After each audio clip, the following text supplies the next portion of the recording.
अब विदा लेता हूँ मेरी दोस्त, मैं अब विदा लेता हूँ। मैंने एक कविता लिखनी चाहिए थी, सारी उम्र जिसे तुम पढ़ती रह सकती। उस कविता में महकते हुए धनिये का जिक्र होना था, ईख की सरसराहट का जिक्र होना था।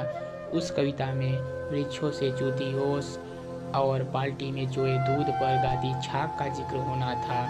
और जो भी कुछ मैंने तुम्हारे जिस्म में देखा, उस सब कुछ का जिक्र होना था। उस कविता में मेरे हाथों की शक्ति को मुस्कुराना था, मेरी जांघों की मछलियों ने तैरना था और मेरी छाती के बालों की नर्म साल में से स्निग्धता की लपटें उठनी थी।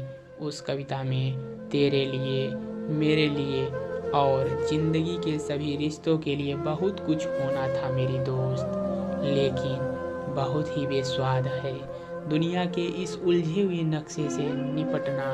और यदि मैं लिख भी लेता सपनों से भरी वह कविता, तो उसे वैसे ही दम तोड़ देना था, तुम्हें और मुझे छाती पर बिलखते छोड़कर। मेरी दोस्त, कविता बहुत ही निस्सत्व हो गई है, जबकि हथियारों के नाखून बुरी तरह बढ़ आए हैं और अब हर तरह की कविता से पहले हथियारों से युद्ध करना जरूरी हो गया है।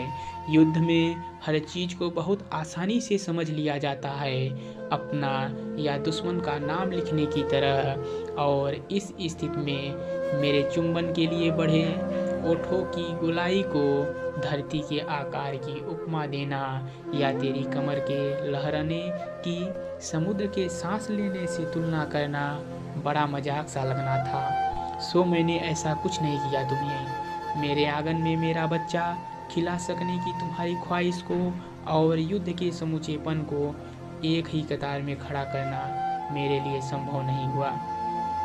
और अब मैं विदा लेता हूँ मेरी दोस्त।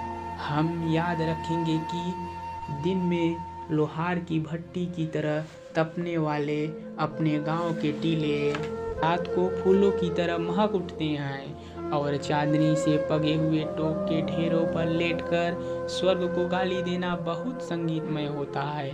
हाँ, यह हमें याद रखना होगा, क्योंकि जब दिल की जेबों में कुछ नहीं होता, याद करना बहुत ही अच्छा लगता है। मैं इस विदाई के पल शुक्रिया करना चाहता हूँ उन सभी हसीन चीज़ों का जो हमारे मिलन पर तंबू की तरह तनती रही, और उन आम जगहों का जो हमारे मिलने से हसीन हो गई। मैं शुक्रिया करता हूँ अपने सिर पर ठहर जाने वाली तेरी तरह हल्की और गीतों भरी हवा का,